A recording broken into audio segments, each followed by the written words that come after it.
अरे बेटा, तूने खाना खा लिया है या नहीं? क्यों इतने देर तक पढ़ रहा है? जा जाकर सो जा। तू कहाँ पर है? कैसे है? क्या कर रहा है? अपनी देखभाल करते रहना, इधर उधर के खाने मत खाना, ठीक टाइम पर सो जाना। ये सब बातें आपको आपके माँ बताते हैं ना। On behalf of your mother, मैं आज आपको ऐसे कुछ बातें बताऊंगा जो कि आपको अपनी माँ से सीखनी चाहिए। पॉइंट नंबर 1, आप अपने माँ से टाइम कैसे मैनेजमेंट करते हैं उसे सीखो। कैसे आपकी माँ सही वक्त पर सभी कामों को स्मूथली खत्म करते हैं और फिर विदाउट एनी मिस्टेक। आपकी माँ कैसे सही वक्त पर जिससे जो चाहिए उसे दे देते हैं। जैसे कि आपके स्कूल जाने के टाइम के वक्त आपके लिए खाना तैयार करके रखना, आपके पापा के लिए उनके कामों को जाने से पहले उनके लिए भी खाना रेडी करना। अगर आपके माँ जॉब कर रही हैं तो टाइम मैनेजमेंट करना बहुत ज़्यादा मुश्किल होता, लेकिन आपने कभी भी 1% ऐसा फील नहीं किया होगा कि आपके माँ से टाइम मैनेजमेंट में कोई गलती हुई होगी।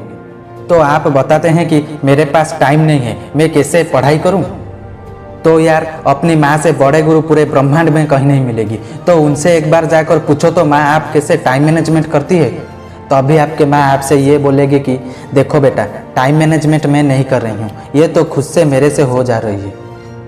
मतलब तुम सभी लोग मुझे इतने प्यार करते हो कि मैं तुमसे अपनी जान से भी ज़्यादा प्यार करती हूँ। तो तुम लोगों की ये जो अटूट प्यार है ना, ये सब मुझसे करवा रही है। अगर किसी काम को तुम बोझ नहीं मान के अपने दिल से उस काम को करते हो ना, वो काम सही समय पर ख़त्म हो जाता है। तो बेटा, तू अब से अपनी पढ़ाई को बोझ ना समझकर उसे दिल से पढ़ना, और तू देखेगा कि तू भी अपने पढ़ाई के लिए अच्छे से टाइम मैनेजमेंट कर पाएगा। तो यार, अच्छे से सुन लिया तो तुम्हारी माँ क्या कह रही थी। अब तुम अच्छे से अपनी टाइम मैनेजमेंट करना। तो अब हम आगे बढ़ते हैं। पॉइंट नंबर 2, अपनी माँ से ये सीखो कि कैसे खुद से ज़्यादा दूसरों की देखभाल की जाती है। जैसे आपकी माँ खुद की हेल्थ को सैक्रिफाइस करके आपके लिए दिन रात लगी पड़ी हैं कि आप क्या खाएं, आप सोए या नहीं, आप कहाँ गए हैं, कब लौटेंगे, आप सही रास्ते पर हैं या फिर बुरे लोगों के संगत में हैं। ऐसे अनगिनत बातें आपकी माँ के मन में हर एक पल आते हैं। वो अपनी तबीयत को जरा सा भी ध्यान ना देकर आपकी भलाई के लिए आपके साथ आपके साया की तरह रहती है। लेकिन आपके माँ आपके साया की तरह धोखेबाज नहीं होती है। जैसे आपके साया आपके साथ हर एक पल नहीं रहती, मगर आपके माँ आपके साथ मरते दम तक रहती है। अब सुनो, आपके माँ आपसे कुछ बात करनी चाहती है। देखो बेटा, मैं जैसे तुम्हारे देखभाल करती हूँ, ठीक उसी प्रकार तुम जब बड़े हो जाना तो मेरे जैसे निस्वार्थपर होकर गरीब लोगों की सेवा करना। मैं जैसे तुम्हारे साथ हर एक पल खड़ी रहती हूँ, ठीक उसी प्रकार तुम उनके साथ खड़े रहना। तुमको मेरी कसम, तुम कभी भी उन लोगों के हाथ मत छोड़ देना। सुन लिया तो? ओके, मैं अब तुम्हें पॉइंट नंबर 3 बता रहा हूँ।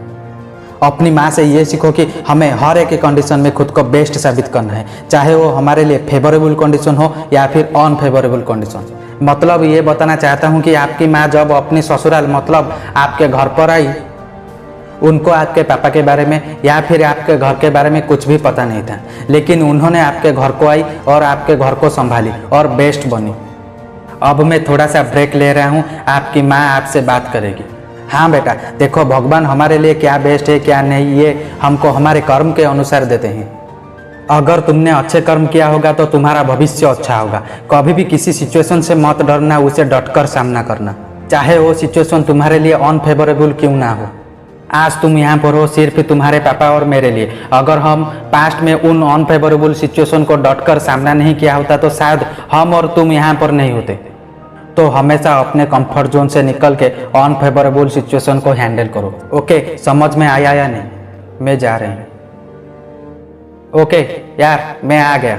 एट द एंड मैं तुमसे एक इम्पोर्टेंट टॉपिक के बारे में बात करना चाहता हूँ। तुमने कभी ना कभी ये जरूर सोशल मीडिया पर देखा होगा कि आजकल ऐसे वीडियो आ रहे हैं, बेटा अपनी माँ को मार रहा है। ऐसे भी बहुत केसेस में तुमने देखा होगा कि बहुत सारे लोग जॉब करने के बाद अपनी वाइफ के बातों में आकर उन्हें ओल्ड एज होम में छोड़ देते हैं। देखो, ये गलती कभी भी मत करना, नहीं तो तुम कभी भी खुश नहीं रह सकते हो। तुमने जैसे अपने मामा पापा को रिस्पेक्ट दिया होगा, तुमको भी वैसे रिस्पेक्ट तुम्हारे बच्चे देंगे। आपने एक लाइन तो जरूर सुना होगा कि जो बोओगे वो ही काटोगे। प्लीज गलत मत समझना, ये सब आजकल हो रहा है। प्लीज ये सब तुम मत करना। अपने पेरेंट्स को हमेशा खुश रखो, उन्हें एक अच्छी लाइफ दो और जिंदगी में कुछ करो या ना करो, लेकिन कभी भी उनके आंखों में आंसू मत देना। एट द एंड वीडियो कैसे लगा जरूर कमेंट बॉक्स में कमेंट करके बताना। Please like share subscribe and support to your brother.